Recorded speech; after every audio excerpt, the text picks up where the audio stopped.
Well, I'm back on the bike. It's the fourth ride out since last week, and after over 100 days where I've not been able to ride. In fact, I've not been able to do much of anything. The knee's still sore, but I've got permission from the doctor to exercise, build up my quads, so I have to ride. I have to get out. So here I am on a grey Saturday afternoon. Well, I learned last week that I think it's called a posterior cruciate ligament in my right knee is torn, which I kind of knew for a couple of weeks, but I've also got a slight tear on the medial ligament too. And the doctor said there's kind of no point in operating, because the operation might just kind of make it worse or not make it sufficiently better to warrant the risk.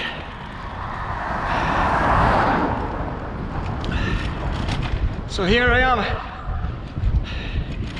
trying to regain some strength, just generally, but also around the knee. So on the rides I've been doing so far, I've been riding mainly in the suburban streets and into the park. And because I'm kind of so unfit, at least on the bike, my average speed has been so bad. And normally, with a good spring and summer behind me, I'll be averaging about 15s in a group, maybe 16s mph, but I'm hitting 11 miles an hour or 12 miles an hour.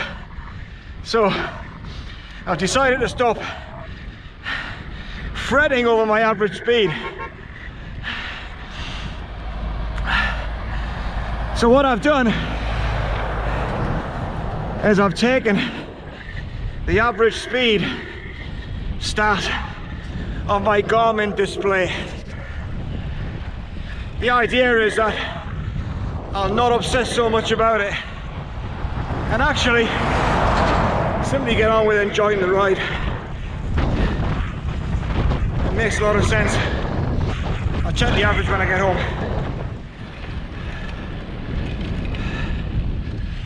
So as I was saying, the knee's a bit weak, but the most vulnerable time is when I'm getting off from a standing start and I put that first pedal stroke down, and it feels particularly vulnerable then. But once I'm rolling, it's not so bad. It aches, of course, but a lot of people have got aching knees, so I shouldn't complain. But hopefully, with the quad build up, that'll become even less of a concern going forward. I've missed the summer, which I'm really gutted about, but you know, it's dry today, a bit chilly, but I'm out. Well, my regular bike is still broken. It's hanging in the garage,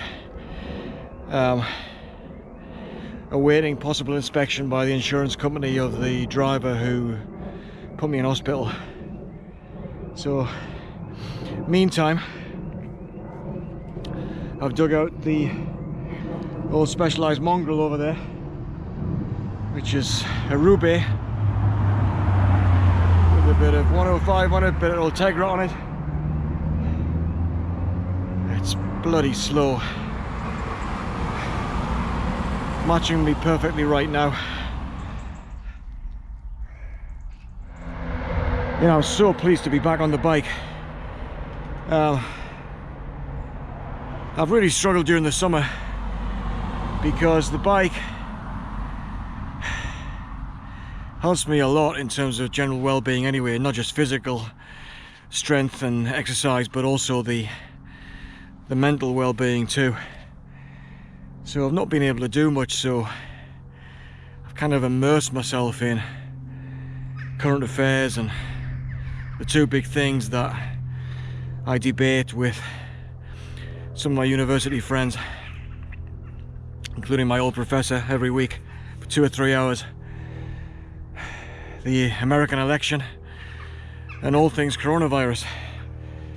And I mean, those two topics, I mean, especially the coronavirus has been driving me nuts, because you know, I'm no expert and it's not great that I'm spending so much time on it. But when you've got so many scientists and medical experts from around the world campaigning to stop things like lockdowns and mask wearing, mass testing and so on and so forth, and yet the experts that are in the pay of the government, the civil servants and the scientists there on the committees in the UK, the SAGE committee, just seems to be ignoring the evidence, the real facts and data that have emerged since the pandemic started. And of course, the excuse, if you were to be forgiving of the government experts, that say, well, they're kind of still developing policy on the back of the mathematical modeling that was done at the very beginning of the pandemic. But we're not dealing with modeling anymore. We're now dealing with real facts and real data about what actually happens. And yet they still seem to be ignoring it. Anyway, the long and short of it is that I've spent too much time thinking about it. And it's one thing to be well informed and be able to debate intelligently with smart people, but you do need those periods where you got to clear the head. That's what the bike's for.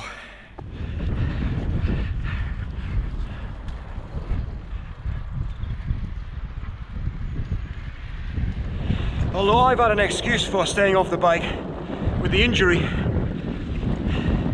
I think this coronavirus crisis is affecting a lot of people. I was just talking to a friend the other day who's one of the hardest of the hardcore cyclists in our group. Hard as nails.